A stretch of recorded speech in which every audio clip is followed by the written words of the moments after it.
ნათქვამი აუცილებლად იქნება. კიდევ ერთხელ მიმართა ტელეკომპანია იმედის მფლობელებს და მის ხელმძღვანელობას პატივისცემით, რა თქმა უნდა, მაგრამ შეამჩნივნეს და მინდა ვთქვა, ეს უხერხულია.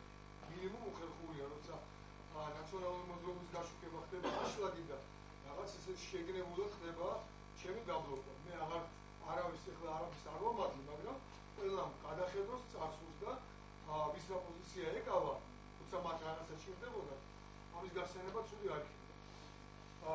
ეხლა რაც შეეხება თემას, ძირითად თემას, ეგრეთ წოდებული აზიზის მეჩეთის მშენებლობის განახლებას, მინდა ვთქვა, რომ ამ მშენებლობის განახლება არის სრულიად დაუშვებელი, მიუხედავად იმისა, რომ შეპირება იყო თქვენ გახსოვთ წინასაარჩევნო კამპანიის დროს ქართული ოცნების ლიდერების მხრიდან, რომ ასეთი მშენებლობა არ განახდებოდა. ეხლა აღმოჩნდა, რომ ეს საკითხი ისევ აქტუალურია და ისევ თურქული კომპონენტი მძლავრობს სამხრეთ-ჯავახეთსა და აჭარაში. მინდა გითხრათ, რომ ეს დესტაბილიზაცია შეგვიძლია არა მხოლოდ აჭარაში, არამედ ჯავახეთშიც. იმიტომ რომ თურქები არიან ისტორიულად მტრები სომხების და სომხები ისტორიულად არიან ასევე მათი მტრები. სომეხ ხალხს აქვს პრეტენზია თურქეთის სახელმწიფოსთან, არც თუ უსაფუძვლო პრეტენზია, რომ მათ განახორციელეს სომეხთა გენოციდი. სულ რამდენიმე დღის წინ სირიაში თურქეთის ტერიტორიიდან შეიჭრნენ ეგრეთ წოდებული ტერორისტები, ოღონდ თურქეთის ტერიტორიიდან და მასობრივად გაანადგურეს ისევ სომხები და ათასობით ადამიანი, ასე იგი ჯერეთი არის ბევრი განადგურებული, უკვე საუბარი არის თუ არა ეს განმეორებითი გენოციდი, ამასაც კი განიხილავენ და ათასობით ადამიანი სირიიდან უკვე ეთნიკურად სომეხი არის უკვე დევნილი სომხეთში, რუსეთში და სხვადასხვა სახელმწიფოებში. რატო გავიხსენე? ჯერეთი მინდა მიუსამძიმრო პროტესტი გამოთქვა ეთნიკური ნიშნით სომეხთა ესეთი განადგურების გამო და მიუსამძიმრო სომეხ ხალხს, განსაკუთრებით სირიაში მცხოვრებ სომხებს, მათი ესე იგი ეს ტრაგედია. და კატეგორიულად მოვითხოვ, რომ ჩვენმა ხელისუფლებამ ამ მომენტებს ყურადღება მიაქცია. თუ ამას ყურადღებას ჩვენ არ მივაქცევთ, ჯავახეთში ცხოვრები სომხების ფაქტორს აუცილებლად გამოიყენებენ სხვები. ეს იქნებიან რუსები და სასომხეთის რესპუბლიკაში. ამას საფუძველი ექნება. იმიტომ რომ ვიმეორებ, სომხები არიან შეშფოთებული თურქული კომპონენტის გაძლიერებით. და კიდევ ერთხელ დამტკიცდა, რომ მათ შორის ეს ისტორიული მტრობა გრძელდება იმ მომენტით, რაც მოხდა სირიაში.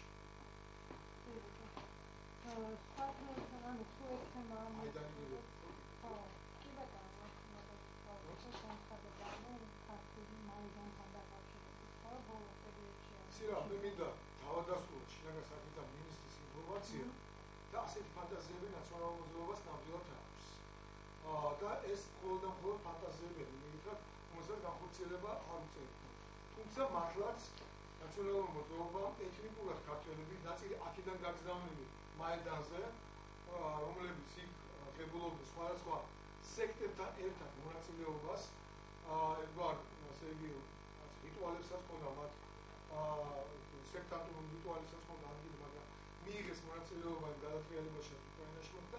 ეხლა ეს ნაწილი, ესე იგი აქედან გაგზავნილი ჯგუფი უკან ხალხ ჩამოყვანილი და ასევე ნაწილი უკრაინელი უნიატების, ასევე ხალხ ჩამოყვანილები და გონიათ, რომ აქ დაიწყებენ ესე იგი დესტაბილიზაციაზე მუშაობას. ეხლა ეს ინფორმაცია ნამდვილად არსებობს, მაგრამ შინაგან საქმეთა მინისტრს მინდა შენიშვნა მივცე. ეს კარგია, რომ ინფორმაცია აქვს, ეს არ არის ესეთი ინფორმაცია, რამე განსაკუთრებულად საინტერესო ჩვენს გქონდა ეს ინფორმაცია, მაგრამ შინაგან საქმეთა მინისტრისგან მიწვის არ მოქმედებს. არ მოქმედებს. ეს ადამიანები ყველა უნდა იყოს დაუყოვნო ჯერტი ნაწილს, მაგრამ როგორც მე მაქვს ინფორმაცია საზღვარი უკანონოდ აქვს გამოკვეთილი. ამიტომ ამ ადამიანების მიმართ სომეხი უნდა იქნეს დაკავებული და სხვა არაფერი. ვერანაირი მაედანი აქ არ იქნება. აქ თუ რაიმე იქნება და ხალხის გამოსვლა იქნება, ილოცონ ნაციონალურმა მოძრაობამ, რომ ხელისუფლებას კიდე ქონდეს შეჩერილი ავტორიტეტი მათ დასაცავად. ბიზინა ივანიშვილი და ქართული ოცნება ფარველი ანგელოზებრივით მოვიდნენ ნაციონალურ მოძრაობას და თუ კი მათი ავტორიტეტი ხალხში მოიყვა, ხალხი უბრალოდ გადაჭირავს ნაციონალურ მოძრაობას და ეს სასახადო მნიშვნელოვანი იქნება, უნდა იცოდეს ყველა ყველა მის ამ ფანტაზიებით იკვებება. Strategy არასაპარლამენტო ოპოზიციასთან დაკავშირებით კითხავს, თუ შეიძლება ცნობილი არასაპარლამენტო ოპოზიციის ის ნაწილი, რომელიც გურჯანებისთან არის გულისხმობს კუკავას და ახალ მემარჯვენეს, აქტიურად აწარმოებს მოლაპარაკებას ირაკლი ოსტუაშვილთან და შესაბამისად ისინი ერთობლივ კოალიციის შესახებ განცხადებას გააკეთებენ სავარაუდოდ ამაზე მიდის ალბათ. თუ ფლობთ ამასთან დაკავშირებით ინფორმაციას და თუ ხართ თუ მოიაზრებით აი ამ გაერთიანებაში და როგორ შეაფასებთ? ოსტუაშვილია, მაგრამ ამ ინფორმაციას მე არ ვქნა. მინდა გითხრათ, რომ ინტერესი არ მქონდა, რაც ინფორმაცია მქონდა და პატრონ ხდება. ზიარჩევანია, ძალიან ბევრი პარტია არსებობს. რომელსაც სხვადასხვა ვარად იყიდებიან, მაგრამ თქვენ და კახაკუკავა ძალიან აქტიურად ხავით ჩართული აი ამ გაერთიანებაში. რატომ ვერ შედგა საბოლოო ჯამში კუკავასთან კონსოლიდაცია თქვენი ყოველ შემთხვევაში ქართული და თავისუფალ საქართველოს შეჯერებული იყავით, ხო? გარკვეულწილად თემისა. რატომ ვერ მოხდა შეთანხმება კონკრეტულად რა საკითხებზე ვერ შეთანხმდა კუკავა აი ამ გაერთიანებაში? გითხრათ, რომ ქართული და თავისუფალ საქართველოს ერთობლივად ვაწარმოებთ მოლაპარაკებას დემოკრატიულ მოძრაობაში. ქართულ და დემოკრატიულ მოძრაობაში შედგა შეთანხმება პარტიათა კოალიციის შესახებ, პარტიებით ვაკეთებთ. თუმცა არსებობს თანამშრომლობის მეორე ფორმატიც, ეს არის პარტიათა შეცდომა, რომ გამსხვილების პროცესიც და ჩვენ მივესალმებით. მაგალითისთვის განმარტებისთვის მინდა გითხრათ, რომ ქრისტიან დემოკრატიულ მოძრაობა შეუერთება, შეეწყება დემოკრატიულ მოძრაობას.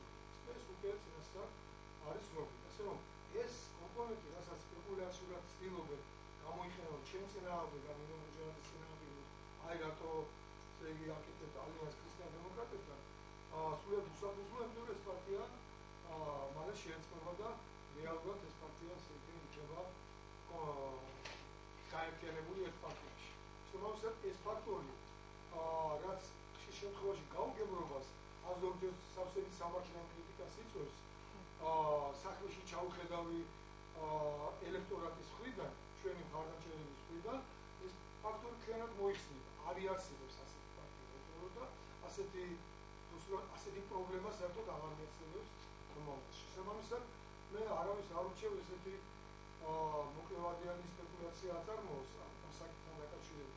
მithumetes იმ პარტიებს, რომლებიც როგორც აღმოჩნდა, ჩემი ზუსტ უკან თვითონ აწარმოებდნენ მოლაპარაკებებს ქრისტიან დემოკრატებთან, მემარჯვენეებთან და კიდევ სხვათან. არა, ვიცაც წარმოებდა. კუკავა იგულისხმება ამაში? ისაც წარმოებდა ის. ან კუკავასთან რატომ ვერ შედგა ეს შეთანხმება? ეს ჩემი მე არა ვარ ამ შეჭიქვის აგრესორი. ჩემი სურვილი ახლა საერთოდ თავისუფალ საქართველოს იყო ჩვენ. ეხლა საერთოდ ჩემი სურვილი მე არ გამისხვედი. მაგრამ რატომ ამობენ უარს ამ უცებ პარტიას სამში იყოს პარტია უნდა დასწროს. კი ბატონო და კიდევ მაშინ ამ თემასთან დაკავშირებით ვთქვათ, როგორ რა მომავალი შეიძლება კონდეს ოსტუაშვილის ამ გაერთიანებას თქვენ როგორ ფიქრობთ, ესეთი ერთად შეხვდა ახალ მემარჯვენეს თავისუფალ საქართველოს და ირაკლი ესეთი სიტყვით ვერ გადახვარებთ ასეთი ანალიზის გაკეთებაში.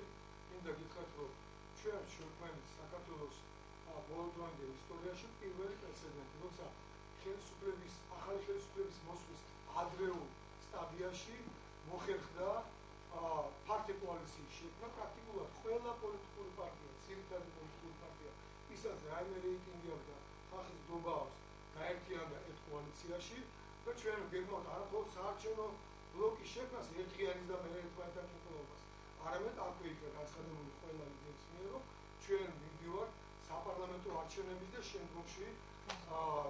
შემდგომი საპარლამენტო არჩევნებში გამარჯვების შემდგომი თანამშრომლობის მით, ასე რომ ჩვენ აქ კრიტიკის საფუძველს ვერანაირად ვერ ხდება. მინდა გითხრათ, რომ დღეს თუ რაიმე პერსპექტივა არსებობს ოპოზიციის გამარჯვების და არსებობს საკმაოდ დიდი პერსპექტივა, ეს არის კოალიცია ერთიანი ოპოზიცია. ჩვენს ერთიან ოპოზიციას აქვს გამარჯვების პერსპექტივა და ჩვენ ამისთვის ვემზადებით. თუ ვინმეს უნდა იყოს თანამონაწილე ამ გამარჯვების, ეს არის მათთვის ღია. თუ არ ეს გამარჯვება მაინც იქნება, თუმცა პირების გარეშე. კარგი, ბატონ ჯერდი, ძალიან ბევრი საუბარი არის მის შესახებ, რომ მეორებისთვის შესაძლოა კენჭი იყავეს ასევე არჩევნებში მონაწილეობა მიიღოს ლევან ვახტაძე. მით უფრო რომ ეს ხმები უფრო აქტუალური გახდა მისი გუშინდელი წლების შემდეგ და ექსპერტები და ანალიტიკოსები თუ ესეთ გადაწყვეტილებას ასეთი მიიღებს, ამ შემთხვევაში მეორე ტურს აუცილებლობას ხდებოდა. პირადად თქვენ რა ვფიქრობთ, რამდენად შესაძლოა ვახტაძის ჩართულობამ შეცვალოს არსებული სურათი? მე არ მაქვს ასეთი ინფორმაცია, თუმცა ვერც გამოვიწყდა მას, მაგრამ არ მგონია რომ ეს გადაწყვეტილება ამ ეტაპზე იქნეს მიღებული. ჩემი პირადი დამოკიდებულება ლევანის მიმართ არის პატრიოტული განწყობილი, წინასე სანამ შემოევა არ არის ვინმე დღეშეობას. უნდა გითხრათ რომ კოალიცია ერთიანი ოპოზიცია სამალტენა საკმაოდ პოპულარული და რეიტინგური კანდიდატი დიმიტრი როთქიფანიძის სახით. ეს არის თბილისელების არჩევანი, ჩვენ დავითვალისწინებთ თბილისელების მოსაზრება თბილისის მერის კანდიდატურასთან დაკავშირებით. ამიტომ მინდა ვთქვა რომ გამარჯვების შანსი არსებული დასახელებული კანდიდატებისგან აქვს დიმიტრი როთქიფანიძეს ან ნარმანიძეს. ეს ან დიმიტრი გაიმარჯვებს ან ნარმანი. ეს ან ქართული ოცნება გაიმარჯვებს ან კოალიცია ერთიანი ოპოზიცია გაიმარჯვებს. სხვა მესამე ძალას მე ამ ეტაპზე ვერ ხედავ, რომელიც იყოს თანაზომადი ძალა ამ ორი ძალის. ხედავ კრიმინალურ ბანდას და კრიმინალურ ბანდის მიერ დასახელებულ კანდიდატს, რომელზეც ახლა საუბარი დიდხანს არ ვაკეთებ და თუ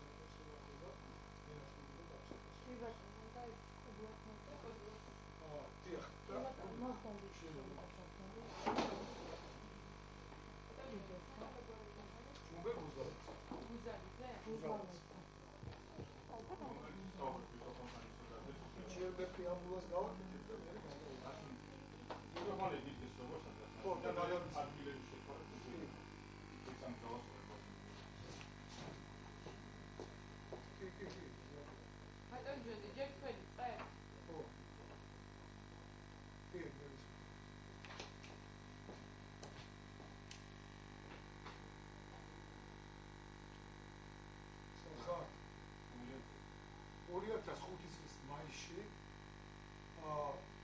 შინაგან საქმეთა სამინისტროს ეგრეთ წოდებული სოდის მაშინდელი ხელმძღვანელის ერეკლე კოდუას მეთაურობით მოხდა სოდის თანამშრომლების შეჭრა პრაქტიკულად ყველა თბილისში განლაგებულ ავტოსადგომზე და მოხდა მანქანების ამოღება, ძირითადად ჯიპების.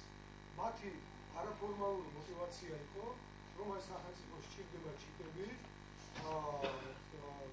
შეიარაღებულ ძალებს და შინაგან საქმეთა სამინისტროს და ამ მანქანების პატრონებისგან უთხოვდნენ ჩუქებას. რა თქმა უნდა, მაშინ საზოგადოება იყო დაშინებული, ხმა ამოიღო მხოლოდ ორმა მოქალაქემ, ერთი იყო ამერიკის მოქალაქე, რომელიც ადვოკატი მოვიდა ჩემთან პირადად და მთხოვა ამ თემის გახმაურება და მეორე იყო ბატონი ჯუმბე ბუზალაძე, რომელმაც 2005 წელს დააგირავა 3 ბინა. ჩემ მინდა გითხრათ, ის არის 13 შვილის პატრონი და ერთადერთი მარჩენალი ამ 16 სულიანი ოჯახის. რადგან ბიზნესი მას არ ჰქონდა, დააგირავა 3 ბინა, თავისი დის და თავისი მეუღლის ბინები, წავიდა დუბაიში და ჩამოიყვანა აღებული კრედიტით 3 მანქანა.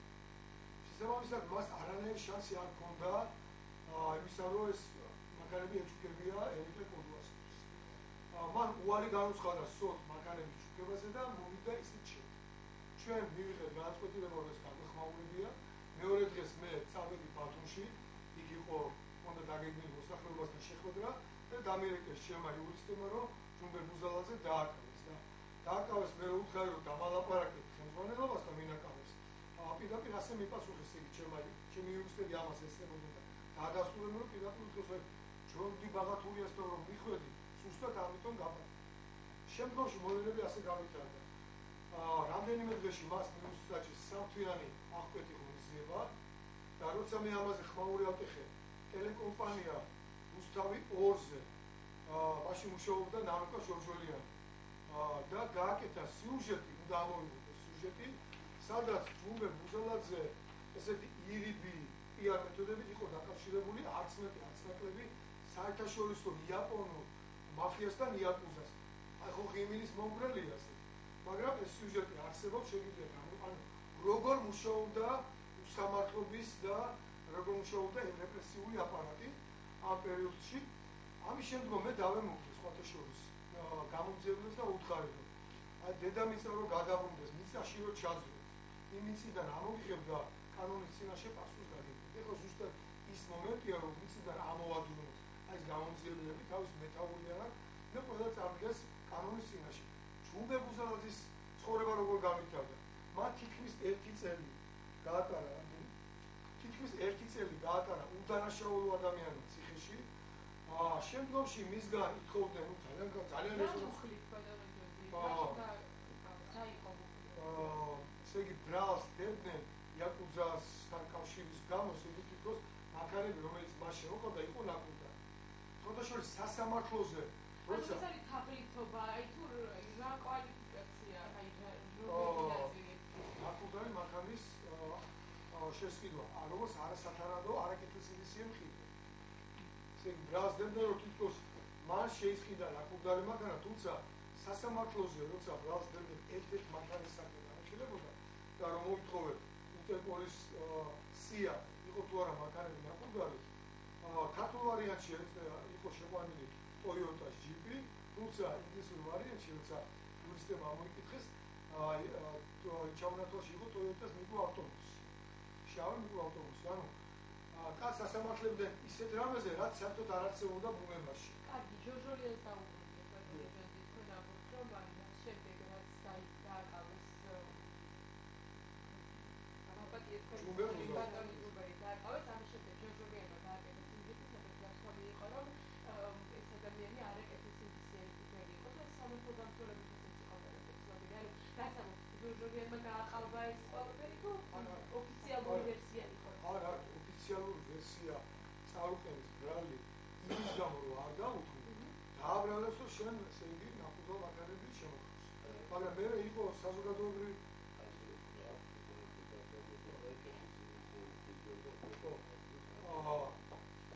როცა ეს ბრალი გასდეს, ეს არის დუბაის საბაჟო დეპარტამენტი, სადაც ჯუმბე ბუზალაძემ როგორც კეთილსინდისიერმა მყიდველმა სანამ მანქანებს იყიდდა, მიმართა დუბაის შინაგან საქმეთა სამინისტროს და საბაჟო დეპარტამენტს და მოითხოვა მანქანების წარმოშობის კანონიერება.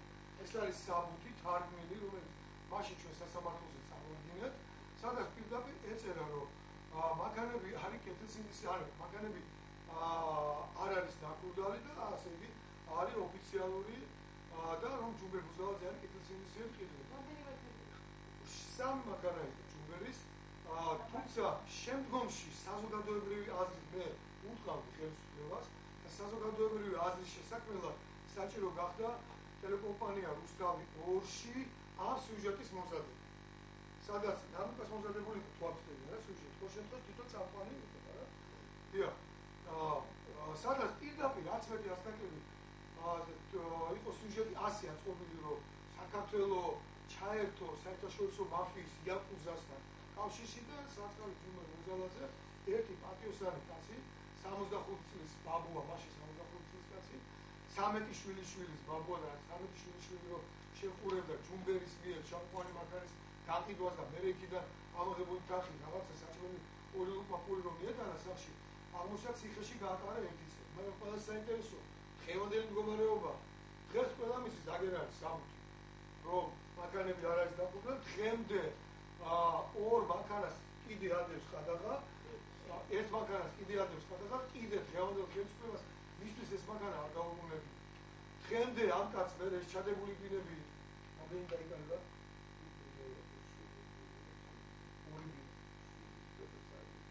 სამი ბინა დაიკარგა, სამი ბინას საერთოდ უსაკარო დარჩა.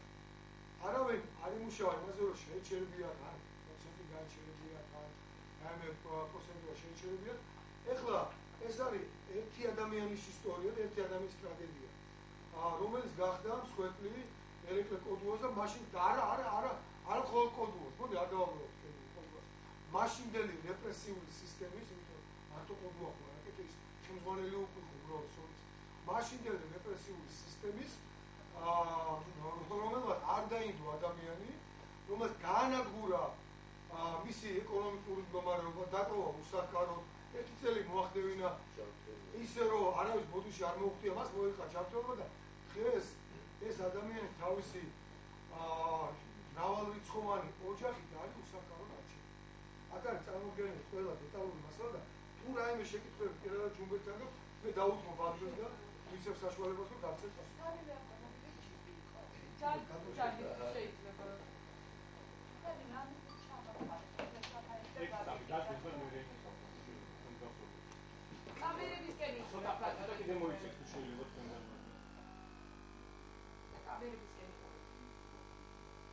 ანუ რა მიზნით ჩამოიყვანეთ, სად იყო ეს მანქანები, საიდან წაიყვანა კოდუა მესამე?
ტელეფონით იყო საუბარი და ვიღაცამ დავალება მისცა. აი კიდე რა მიღებულება გაქვს იმით, რომ კოდუა გააკეთება.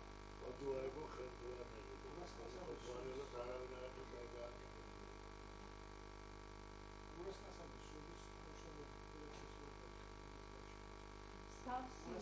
რა თქვენი რომელიმე ნაწილის მეტყვა განხორციელდა იზრაელის სტატიის ყაფნის შემო ანალოგური ისტორია გააჩნია.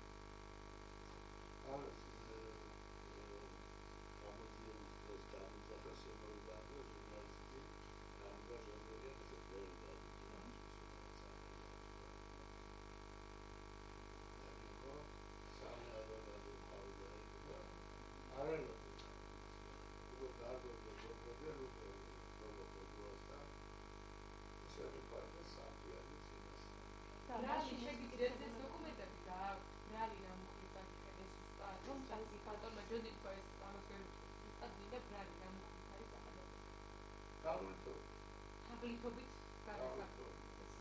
ერთი წლის შემდეგ რატომ გამოგიშვეს? საპროცესო შედგა თუ აი რა მოხდა? საპროცესოზე არ მივდიოდი და ბოლოს იყო მუქარა, რომ დაწორაცები ციხეში რო 5-6 წელი იცდები და და მე უბრალოდ თქვი, რომ არ ვიცოდი და მოპარული იყო მათ.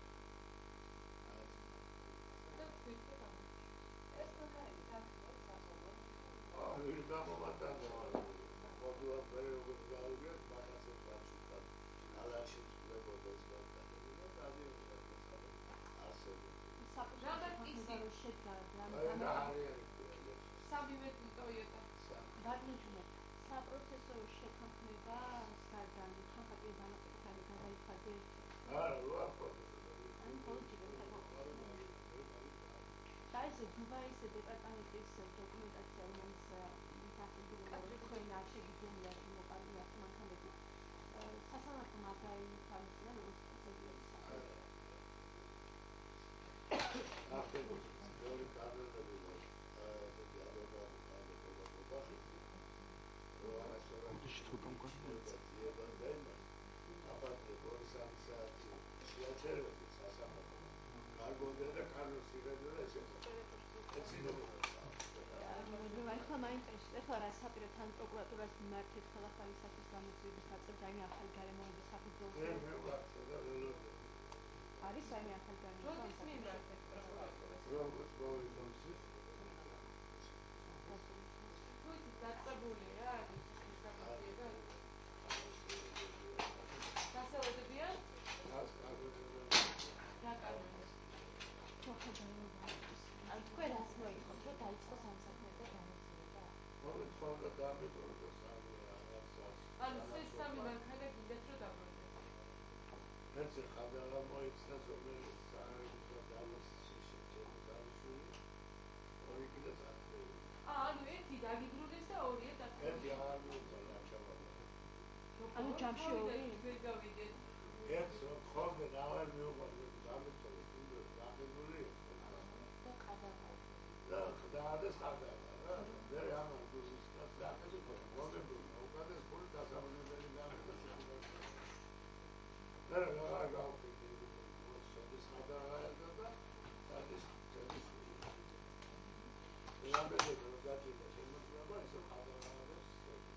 შეგიძლიათ რომ გითხრათ რა ღირებულების არის თეორიული მათგანი ნუ მაშინ 30,000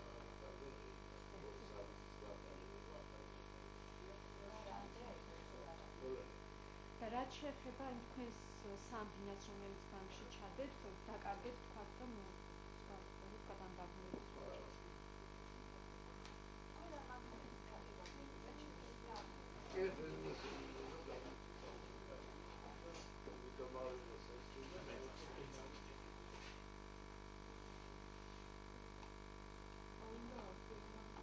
მადლობა.